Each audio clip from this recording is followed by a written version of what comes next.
Welcome back, guys. In this part of the lesson, you're going to learn some more language to help you express your personal information. The language you learn here will be really good natural English expressions. They'll help you be more open in the exam, and this is something that's really important in general. Now, a lot of people think that they don't have enough ideas or that their lives are too boring for the exam. This is just not true. Now, the examiner is not really listening to your ideas. They want to know that your answers are relevant to the question, but they're not thinking, my God, this person is so boring. They don't think like that. They only want to see that you answer the question.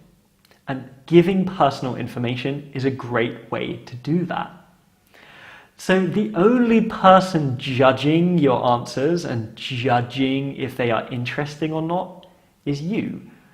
And if you can change this mindset, if you can change the way you think about how interesting your answers are, you'll find that you have so many more ideas than you ever even knew.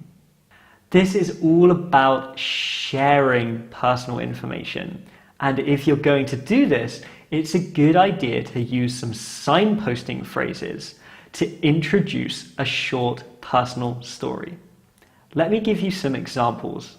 So here are some phrases that you can use with natural English to introduce some stories about you. You could say, one thing in particular I remember was, or there was this time when, or even I'll never forget when. And you can end your story with a little conclusion to say that it was so good or it was so bad, and you can answer the question. In the case of Louise's question about what was it like growing up there, you could say something like, it was so good, and that's why I really enjoyed growing up there. Just a short phrase to answer the question. Okay, let's practice the pronunciation of these phrases a little bit. I'll say the phrase, and then you can repeat it after me. I'll say each phrase 3 times. But remember, if you need more practice, don't worry, just rewind the video and practice more. Okay, here we go.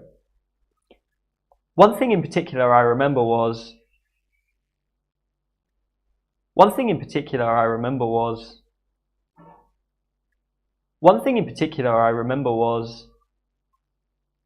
okay, number 2. There was this time when,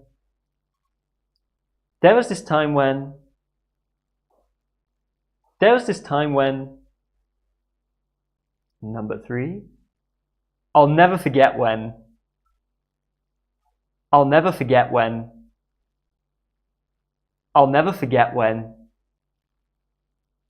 and finally, I'll show you the word stress in it was so good.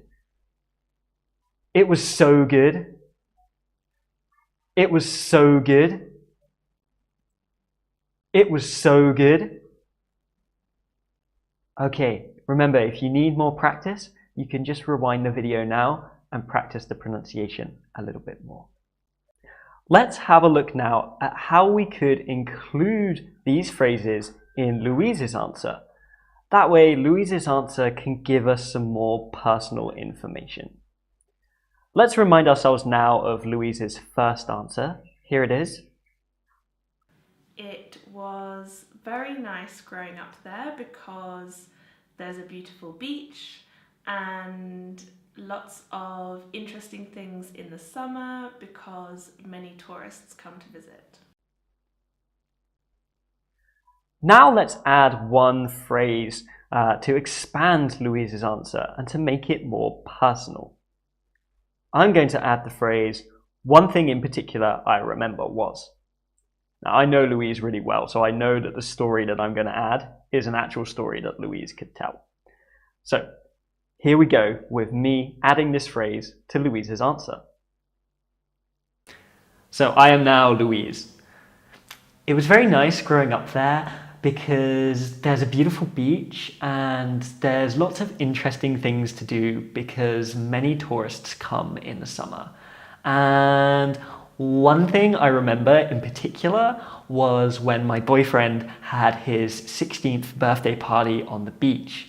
We had lots of fun games and activities that we played together, and there was a competition to see who could jump the furthest, who could run in the sea the furthest, and it was very sporty and active, and we had a really good time.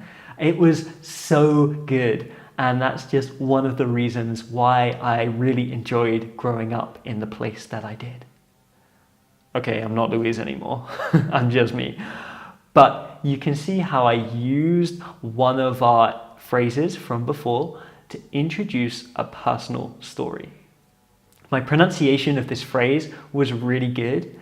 I used it well to signpost the introduction of a personal story, and it made me give some extra information that was relevant to the question. So all three of these things were really good in that example.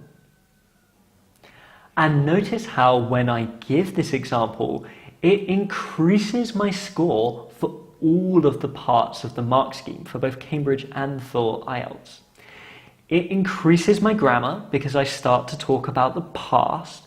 It increases my vocabulary because I'm talking about specific things that happened, like running the furthest in the ocean and jumping the furthest on the beach.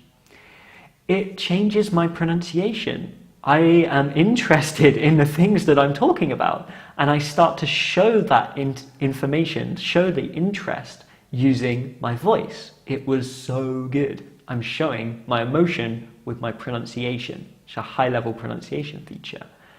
And because I'm telling a story, I start to introduce some more coherent features. So I have the signposting phrase to introduce my story, and I have a conclusion at the end, the "it was so good." All of these things really push my level to be higher than it was before. So, I invite you to try your answer to this question again. This time, try to include one of the phrases that you've learnt in this lesson and use it to introduce a more personal story to your answer. If you want to make this activity a little bit easier for you, then maybe you could have the phrase on the screen so that you can just read it and get it into your mind. If you want to make this activity a little bit more difficult, then you could try and use 2 or 3 of the phrases and tell several different stories during your answer. The important thing is that you practice at the right level for you, so that this activity is a little bit difficult, so it's making you better, but it's not too hard, so it's making you think that you can't do it. So choose a level of activity that is right for you, then perform your answer and record it on your phone, and afterwards analyze your answer. Do you use one of the phrases or more than one of the phrases? Is your pronunciation of this phrase accurate? And does it introduce a good personal story?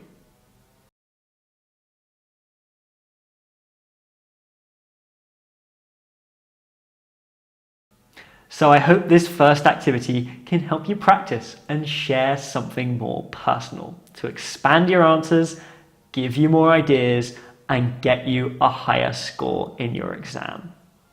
Now remember, practice gives you ease.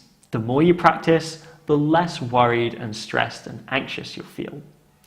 So, if you want to practice a little bit more, then go to the My Exam with Sam website, where you can find the free course, which contains all these videos that you can find on YouTube, plus extra activities, extra videos that you can watch, suggestions for further work, and some extra questions that you can practice with. I'll see you soon in another lesson or on the My Exam with Sam site. Bye guys!